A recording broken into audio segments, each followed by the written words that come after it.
डॉक्टरांच्या लोकशाहीचा उत्साह. आयएमए आणि एमएमसी निवडणूक मतदान प्रक्रिया शांततेत पूर्ण. नांदेड शहरातील वैद्यकीय क्षेत्रातील अत्यंत प्रतिष्ठेची मानली जाणारी इंडियन मेडिकल असोसिएशन (IMA) आणि महाराष्ट्र मेडिकल कौन्सिल (MMC) ची निवडणूक प्रक्रिया आज दिनांक 26 एप्रिल 2026 रोजी अत्यंत शिस्तबद्ध आणि सुरळीत पार पडली. सकाळपासूनच शहरातील नामांकित डॉक्टरांनी मतदान केंद्रांवर हजेरी लावत आपला मतदानाचा हक्क बजावला. महाराष्ट्र मेडिकल कौन्सिल (MMC) ही डॉक्टरांची सर्वोच्च नियामक संस्था असल्याने या निवडणुकीकडे संपूर्ण राज्याचे लक्ष असते. एप्रिल 2026 रोजी महाराष्ट्र मेडिकल कौन्सिल ची निवडणूक पार पडत आहे. नांदेडतर्फे डॉक्टर संजय कदम हे IMA MMC पॅनलचे अधिकृत उमेदवार असून आजची मतदान प्रक्रिया अतिशय उत्साह आणि शांततेत पार पडत आहे.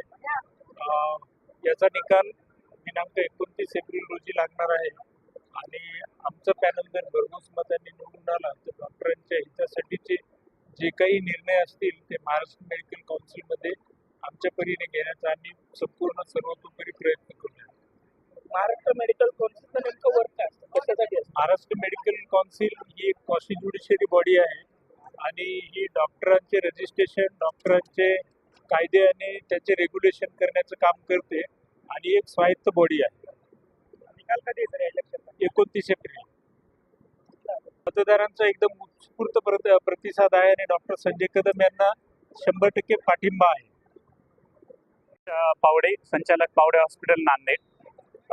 आज नांदेड जिल्ह्याच्या सिव्हिल हॉस्पिटल येथे महाराष्ट्र वैद्यकीय परीक्षेत मुंबई या इथल्या उमेदवारांची निवडणूक आहे. सदर निवडणुकीमध्ये 9 उमेदवार आपल्याला निवडून द्यायचे आहेत. 9 उमेदवार हे शासन निर्देशित असून 9 उमेदवार हे लोकशाही मार्गाने निवडून येणार आहेत. यामध्ये जे डॉक्टर महाराष्ट्र मेडिकल कौन्सिलमध्ये रजिस्टर्ड आहेत, ज्यांचं MBBS पूर्ण झालेलं आहे, असे सर्व डॉक्टर या ठिकाणी मतदान करणार आहेत. नांदेडमधून डॉक्टर संजय कदम सर, संचालक आधार हॉस्पिटल नांदेड, हे मुख्य निवडणूक प्रवर्तक म्हणून उभे आहेत आणि अतिशय खेळीमेळीच्या वातावरणामध्ये ही निवडणूक पार पडत आहे. आतापर्यंत जवळपास 1000 मताचा आकडा आपण पार केलेला आहे आणि आणखी मतदान 2 घंटे बाकी आहे 5 वाजेपर्यंत, तर ते आकडा आणखी 1500 पर्यंत जाण्याची शक्यता आहे. तुमचं नाव सांगून कोणती? मी डॉक्टर सुधाकर बोकारे, यूरोलॉजिस्ट नांदेड. आज या ठिकाणी आम्ही सगळे महाराष्ट्र मेडिकल कौन्सिलच्या निवडणुकी संदर्भात इथं जमलेलो आहोत सगळे, आणि निवडणुकीची प्रक्रिया ही अतिशय चांगल्या आणि उत्साहाच्या वातावरणामध्ये पार पडत आहे.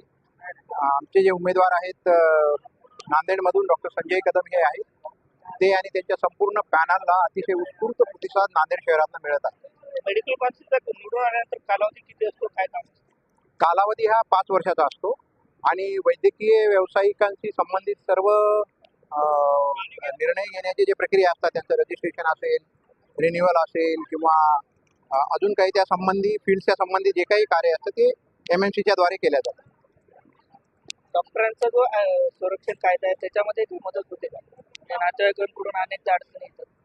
हां, त्याच्यामध्ये पण नक्कीच मदत होते. जर लोकलला काही प्रॉब्लेम आला तर MMCचे मेंबर, IMAचे अध्यक्ष त्या ठिकाणी जाऊन तो प्रश्न सोडवण्याचा प्रयत्न करतात.